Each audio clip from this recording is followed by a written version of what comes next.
Footsteps on the dewy grass, torn boughs, and marks of slaughter, at length betrayed me to the gamekeepers. They kept better watch. I was taken and sent to prison. I entered its gloomy walls in a fit of triumphant ecstasy. "He feels me now," I cried, "and shall again and again." I passed but one day in confinement. In the evening I was liberated, as I was told, by the order of the Earl himself. This news precipitated me from my self-raised pinnacle of honour. He despises me, I thought, but he shall learn that I despise him, and hold in equal contempt his punishments and his clemency.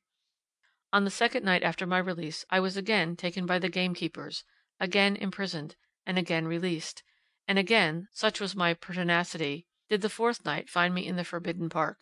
The gamekeepers were more enraged than their lord by my obstinacy.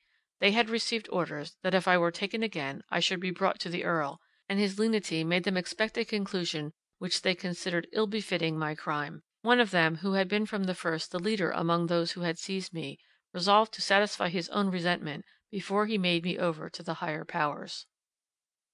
The late setting of the moon, and the extreme caution I was obliged to use in this my third expedition, consumed so much time, that something like a qualm of fear came over me when I perceived dark night yield to twilight. I crept along by the fern, on my hands and knees, seeking the shadowy coverts of the underwood, while the birds awoke with unwelcome song above, and the fresh morning wind, playing among the boughs, made me suspect a footfall at each turn. My heart beat quick as I approached the palings. My hand was on one of them, a leap would take me to the other side, when two keepers sprang from an ambush upon me. One knocked me down, and proceeded to inflict a severe horsewhipping. I started up. A knife was in my grasp. I made a plunge at his raised right arm, and inflicted a deep, wide wound in his hand. The rage and yells of the wounded man, the howling execrations of his comrade, which I answered with equal bitterness and fury, echoed through the dell. Morning broke more and more, ill accordant in its celestial beauty with our brute and noisy contest. I and my enemy were still struggling, when the wounded man exclaimed, "The Earl!" I sprang out of the Herculean hold of the keeper, panting from my exertions. I cast furious glances on my persecutors, and placing myself with my back to a tree, resolved to defend myself to the last. My garments were torn, and they, as well as my hands, were stained with the blood of the man I had wounded.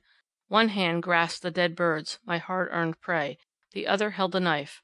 My hair was matted, my face besmeared with the same guilty signs that bore witness against me on the dripping instrument I clenched. My whole appearance was haggard and squalid. Tall and muscular as I was in form, I must have looked like, what indeed I was, the merest ruffian that ever trod the earth. The name of the Earl startled me, and caused all the indignant blood that warmed my heart to rush into my cheeks. I had never seen him before. I figured to myself a haughty, assuming youth, who would take me to task if he deigned to speak to me, with all the arrogance of superiority. My reply was ready, a reproach I deemed calculated to sting his very heart. He came up the while, and his appearance blew aside, with gentle western breath, my cloudy wrath. A tall, slim, fair boy, with a physiognomy expressive of the excess of sensibility and refinement, stood before me. The morning sunbeams tinged with gold his silken hair, and spread light and glory over his beaming countenance. "How is this?" he cried. The men eagerly began their defence. He put them aside, saying, "Two of you at once on a mere lad? For shame!" He came up to me. "Verney," he cried, "Lionel Verney, do we meet thus for the first time? We were born to be friends to each other, and though ill fortune has divided us, will you not acknowledge the hereditary bond of friendship, which I trust will hereafter unite us?" As he spoke, his earnest eyes, fixed on me, seemed to read my very soul. My heart, my savage, revengeful heart, felt the influence of sweet benignity sink upon it, while his thrilling voice, like sweetest melody, awoke a mute echo within me, stirring to its depths the life-blood in my frame. I desired to reply, to acknowledge his goodness, accept his proffered friendship, but words, fitting words, were not afforded to the rough mountaineer. I would have held up my hand, but its guilty stain restrained me. Adrian took pity on my faltering mien. "Come with me," he said. "I have much to say to you. Come home with me. You know who I am?" "Yes," I exclaimed, "I do believe that I now know you, that you will pardon my mistakes, my crime." Adrian smiled gently, and after giving his orders to the gamekeepers, he came up to me, putting his arm in mine, and we walked together to the mansion. It was not his rank. After all that I have said, surely it will not be suspected that it was Adrian's rank that from the first subdued my heart of hearts, and laid my entire spirit prostrate before him. Nor it was I alone who felt thus intimately his perfections. His sensibility and courtesy fascinated everyone. His vivacity, intelligence, and active spirit of benevolence completed the conquest. Even at this early age, he was deep read and imbued with the spirit of high philosophy. This spirit gave a tone of irresistible persuasion to his intercourse with others, so that he seemed like an inspired musician, who struck with unerring skill the lyre of mind, and produced thence divine harmony. In person he hardly appeared of this world; his slight frame was over-informed by the soul that dwelt within it. He was all mind; man but a rush against his breast, and it would have conquered his strength; but the might of his smile would have tamed a hungry lion, or caused a legion of armed men to lay their weapons at his feet. I spent the day with him. At first he did not recur to the past, or indeed to any personal occurrences.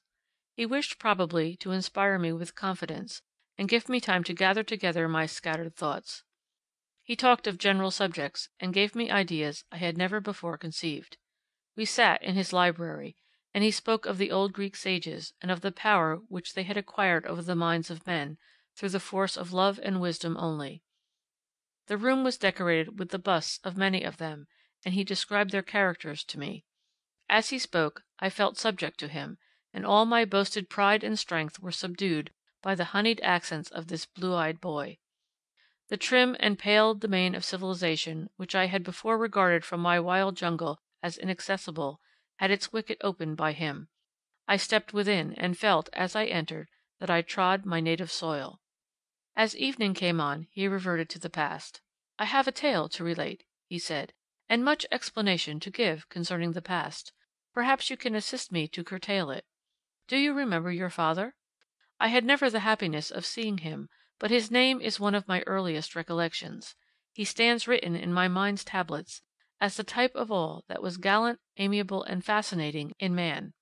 His wit was not more conspicuous than the overflowing goodness of his heart, which he poured in such full measure on his friends, as to leave, alas! small remnant for himself."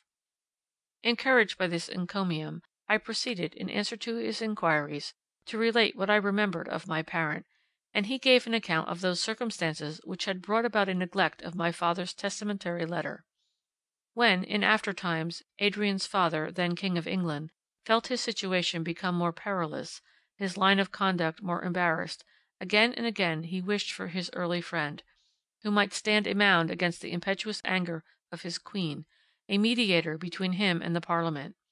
From the time that he quitted London on the fatal night of his defeat at the gaming table, the king had received no tidings concerning him; and when, after the lapse of years, he exerted himself to discover him, every trace was lost. With fonder regret than ever he clung to his memory, and gave it in charge to his son, if ever he should meet this valued friend, in his name to bestow every succour, to assure him that, to the last, his attachment survived separation and silence.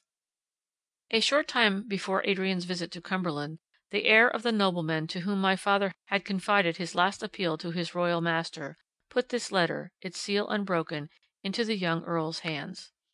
It had been found cast aside with a mass of papers of old date, and accident alone brought it to light. Adrian read it with deep interest, and found there that living spirit of genius and wit he had so often heard commemorated. He discovered the name of the spot whither my father had retreated, and where he died; he learnt the existence of his orphan children, and during the short interval between his arrival at Ulswater and our meeting in the park, he had been occupied in making inquiries concerning us, and arranging a variety of plans for our benefit, preliminary to his introducing himself to our notice. The mode in which he spoke of my father was gratifying to my vanity; the veil which he delicately cast over his benevolence, in alleging a duteous fulfilment of the king's latest will, was soothing to my pride. Other feelings, less ambiguous, were called into play by his conciliating manner and the generous warmth of his expressions; respect rarely before experienced, admiration, and love. He touched my rocky heart with his magic power, and the stream of affection gushed forth, imperishable and pure. In the evening we parted. He pressed my hand. We shall meet again. Come to me to morrow." I clasped that kind hand.